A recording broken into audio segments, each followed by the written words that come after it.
Hey, what's going on? We are here at the lovely EA Redwood Shores facilities talking to Brian Lindley from Black Box. Brian, how you doing? I'm doing great, thank you. And we are talking about and playing the freshly announced Skate 3. This is the first time that we've seen it, first time that we've played it, and you guys are kind of talking about some of the basic things that are separating this from last year's model.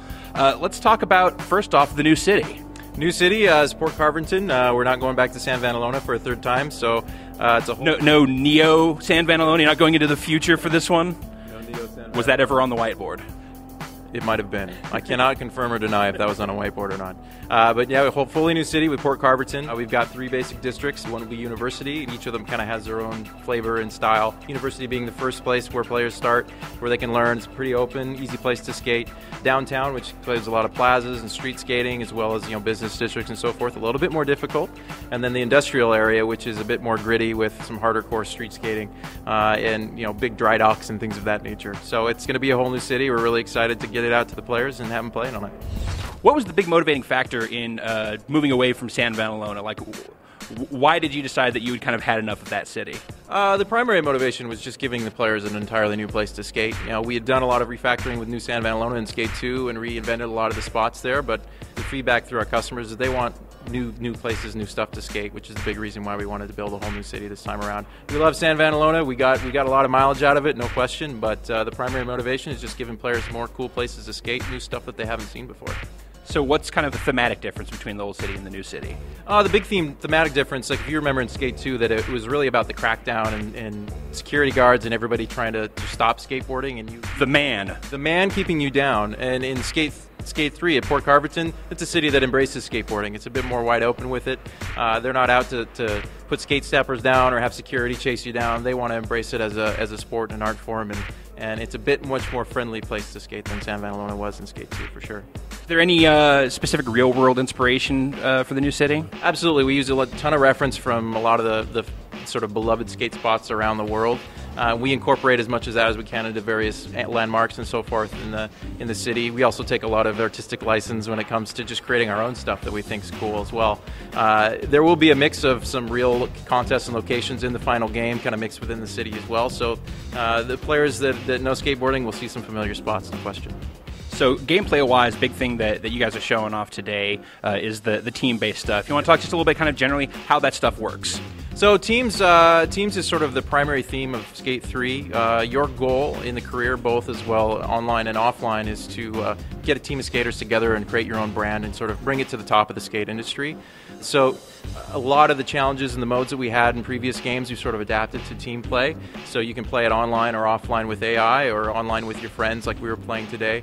And it's something that where we want to reinforce players to play together, and teams is a big feature for encouraging people to get online, play with their friends, and sort of interact with the skate community. Is there going to be a lot of persistence to the team skate stuff? Absolutely. So each team will sort of have their own profile and stats that will keep track of their records, their wins, their losses, and as well as every time an individual is learning, skating and earning rewards, those rewards will fill out to the rest of the team as well. We'll keep track of sort of globally of how well they've done both competitively and with their creativities, with our creativity suite with Skate Reel and other user-created content features. So all the team stuff that you were showing off today was all everyone skating at once. Kind of the cool thing to me about the idea of a skate team is that there are parts there's aspects to a skate team that aren't necessarily directly involved in skating. Does Skate 3 explore any of that stuff, like the videographer or the graphic designer, things like that? Absolutely. Each player on a team can play their own role. If a guy's particularly talented at creating graphics, he can be the guy making the logos and sharing those with the team and the community. If a guy's a really good video editor, obviously that guy will be helping compile and make the videos for his team. And now with a new feature with Skate Park, which is user-created skate parks that players can share, a team can have a guy, we would call him the architect, whatever you want to call him, that's really good at building skate parks and sharing those with the team and the community as well. So on top of that, if you have guys who are just good at the game or good at generating footage, if they're highly skilled, those would be the guys that are doing the majority of the skating. So the goal is to have kind of all shapes and sizes of players on a team, and players can pick their role. They can all be great skaters, or they can all focus on whatever feature talks to them the most or that they're most adept at.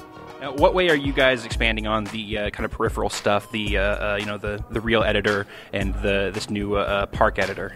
So one of the big changes is that all of our user-created content features are feeding back into the player progression. So let's say if you made a great video and you shared it online and it got a lot of hits, a lot of people viewed it, we'll be feeding back money and board sales to you as kind of the progression mechanic. So all the features that you use in the game feed back to that primary progression path.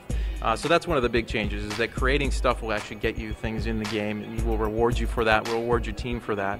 And then obviously the big feature as far as new features of the user-created content is skate park, and players being able to actually create parks and skatable content to share with the community. It's pretty powerful. And for the single-player game, kind of any massive changes to how that progression is going to play out? It's going to be similar as far as the types of challenges and stuff that you play, obviously with the team mechanic on top of that. But we are adding some things that I think are going to help make the game a bit more accessible for more players. So every challenge will have multiple tiers of completion. So every challenge will sort of have basic objectives to completing it, so players may not get stuck as easily, and they can continue to progress through the game, as opposed to the prior games where we had some pretty difficult pinch points at times, and if you weren't super skilled, you may not make your way by it.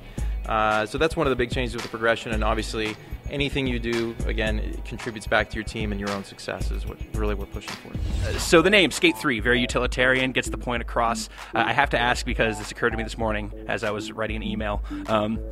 Was it ever on the table to call the game SKAT and then the number 3? I cannot confirm or deny that. That was on a whiteboard somewhere, I know it. Maybe not. I don't know. Our marketing people, they go through millions and millions of dollars figuring out what to name the game. Turns out we just added 1 to Skate 2. Perfect. Brian, you got a release date for this game yet? We're coming out in May 2010, so get ready to go with your teams in Skate 3, May 2010. Excellent. Brian, thank you so much for your time. Thank you.